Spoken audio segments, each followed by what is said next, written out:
ఈ రాష్ట్రంలో కూటమి ప్రభుత్వం ఏర్పడిన తర్వాత పేద ప్రజలకి విద్యని దూరం చేయాలని ఒక దురాలోచన. ఆ రోజు జగన్మోహన్ రెడ్డి గారేమో విద్య ద్వారానే ఈ సమాజంలో ఉన్నటువంటి అసమానతలు పోతాయి, విద్యే ఎదుగుదలకి ముఖ్య కారణమని డాక్టర్ బాబాసాహెబ్ అంబేద్కర్ గారు ఏదైతే తలచారో దాని స్ఫూర్తిగా జగన్మోహన్ రెడ్డి గారు మరి ప్రాథమిక విద్య నుంచి ఈ రాష్ట్రంలో ఎలాంటి ప్రాధాన్యత ఇచ్చారో అందరికీ కూడా తెలిసిన విషయం. మరీ ముఖ్యంగా పేదవాడి ఆరోగ్య విషయంలో, పేదవాడి విద్య విషయంలో జగన్మోహన్ రెడ్డి గారు అనేక కార్యక్రమాలు. అందులో భాగమే రాష్ట్రంలో దేశ చరిత్రలో ఎక్కడ చేయనటువంటి కార్యక్రమం 17 మెడికల్ కాలేజ్ ప్రభుత్వ ఆధ్వర్యంలో జరిపించాలని, జిల్లాకు ఒక మెడికల్ కాలేజ్ ఉండాలని, ప్రభుత్వ మెడికల్ కాలేజ్ ఉండాలని, అంటే ప్రభుత్వ మెడికల్ కాలేజీతో పాటు బోధన ఆసుపత్రులు కూడా ఉంటాయి. అంటే పేదవాడికి మెడికల్ విద్య అందుతుంది, వైద్యం అందుతుంది. ఈ ఆలోచనతో జగన్మోహన్ రెడ్డి గారు తీసుకొచ్చి కాలేజీలని కొన్ని పూర్తి చేయడం మొదలు పెట్టడం, మరి మిగతా కాలేజీలు వివిధ దశల్లో ఉన్నాయి. అయితే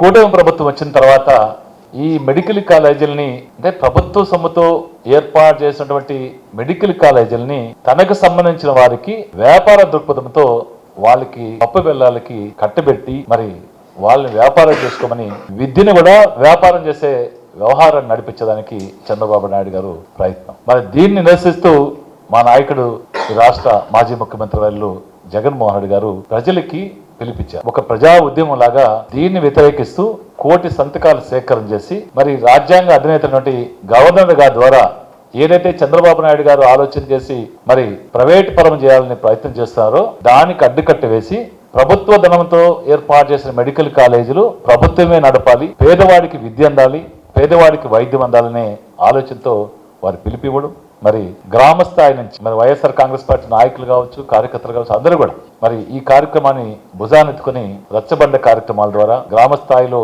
మీటింగులు పెట్టుకుని ప్రజలకి కూలంకషంగా ప్రభుత్వ మెడికల్ కాలేజీలు ప్రభుత్వం నడిపితే వచ్చే ఉపయోగాలంది, మరి ప్రభుత్వం సొమ్ముతో ఏర్పాటు చేసిన మెడికల్ కాలేజీలు చంద్రబాబు నాయుడు గారు వ్యాపార దృక్పథంతో మరి ప్రైవేటైజేషన్ చేసడానికి ఎలా ప్రయత్నం చేస్తారో అందరూ కూడా చెప్పడం జరిగింది. అయితే నిజంగా మేము కూడా ఊహించలేదు. గ్రామ స్థాయిలో ఈ విషయం చెప్పినప్పుడు అందరూ పార్టీలకు అతీతంగా ప్రతి పేదవాడు, ప్రతి ఒక్కరు, విజ్ఞత ఉన్న ప్రతి ఒక్కరు కూడా దీనికి సమర్థించి ఈ కోటి సంతకాల సేకరణలో భాగస్వాములయ్యారు. అందుకనే మాకు ఇచ్చినటువంటి నిర్దేశించినటువంటి టార్గెట్ కంటే కూడా ఎక్కువ చేయగలం.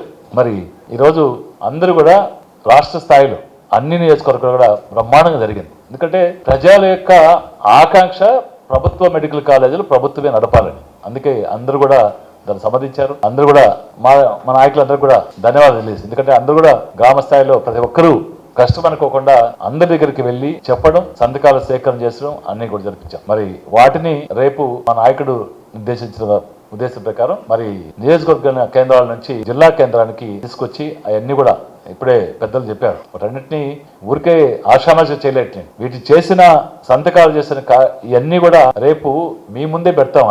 వారికి వాళ్ళు ఇల్లు మాట్లాడతారు, ఇది ఫెయిల్యూర్ అయిందని, సంతకాలు పెట్టలేకపోయామని, పోస్ట్ పోన్ చేసామని కాదు. ప్రజల్లో వ్యతిరేకత వచ్చి మద్దతు వచ్చి దీనికి ఇంకా మేము కూడా సంతకాలు పెడతామన్న తర్వాత దాన్ని మళ్ళీ యాక్షన్ చేసి వీలైనంత ఎక్కువ మంది దగ్గర దీన్ని భాగస్వామ్యం చేయాలంటే ఆ కార్యక్రమంతో మళ్ళీ పోస్ట్ పోన్ చేసి మళ్ళీ తీసుకొచ్చాం. రేపటి రోజు అన్ని తీసుకొచ్చి జిల్లా అధ్యక్షుల వారికి అన్ని నియోజకవర్గ కేంద్రాల నుంచి ఇవ్వడం జరుగుతుంది. మరి అధ్యక్షుల వారి ఆధ్వర్యంలో మళ్ళీ 15వ తారీఖున మరి కేంద్ర కార్యాలయానికి చేర్చి గవర్నర్ గారికి మరి గవర్నర్ గారి ద్వారా ఈ కార్యక్రమాన్ని నిలుపుదల చేయించడానికి ప్రయత్నం చేస్తున్నాం. మరి చంద్రబాబు నాయుడు గారితే ఇంత జరుగుతున్నా కూడా చీమ గుట్టినట్టు కూడా సిగ్గు పెడిసి లోకేష్ బాబు చెప్తున్నాడు, ఇది ఎట్టి పరిస్థితుల్లో ప్రైవేటైజేషన్ చేసేదాన్ని. ప్రజల్లో ఇంత తిరుగుబాటు వస్తుంది, ప్రజల యొక్క ఆకాంక్ష ఈ విధంగా ఉందని తెలుసుకోకుండా ఒంటిద్దు పోకటితో కార్యక్రమాన్ని ముందుకు తీసుకోవాలని ప్రయత్నం చేస్తున్నారు. అయితే ప్రజలు దీని కనుక ముందు తీసుకుని ప్రయత్నం చేస్తే ఇది ఇచ్చిన తర్వాత మళ్ళీ జగన్మోహన్ రెడ్డి గారు ఊరికే ఉండరు. దీన్ని మళ్ళీ పెద్ద ఎత్తున ఖచ్చితంగా ప్రజలకి మళ్ళీ తీసుకెళ్తాం. ఖచ్చితంగా ఈ మెడికల్ కాలేజీల ప్రైవేటైజేషన్ ని విరమించుకొని ప్రభుత్వమే నడిపే విధంగా చేసేదానికి అన్ని ప్రయత్నాలు వైఎస్ఆర్ కాంగ్రెస్ పార్టీ జగన్మోహన్ రెడ్డి గారి ఆధ్వర్యంలో రాష్ట్ర స్థాయిలో, అదేవిధంగా జిల్లా స్థాయిలో గోవర్ధన్ రెడ్డి గారి ఆధ్వర్యంలో ఖచ్చితంగా అన్ని పోరాటాలకి వైఎస్ఆర్ కాంగ్రెస్ పార్టీ సిద్ధంగా ఉంది. కార్యకర్తలు కానీ, అభిమానులు కానీ, మరి లీడర్లు అందరూ కూడా ఉన్నారు. మరి వాళ్ళందరికీ కూడా ఈ కార్యక్రమంలో పాలు పంచుకొని ఈ కార్యక్రమాన్ని విజయవంతం చేసినటువంటి ప్రతి ఒక్క కార్యకర్త నుంచి లీడర్ వరకు అందరూ ధన్యవాదాలు తెలియజేస్తూ సెలవు తీసుకుంటాం. జై హింద్.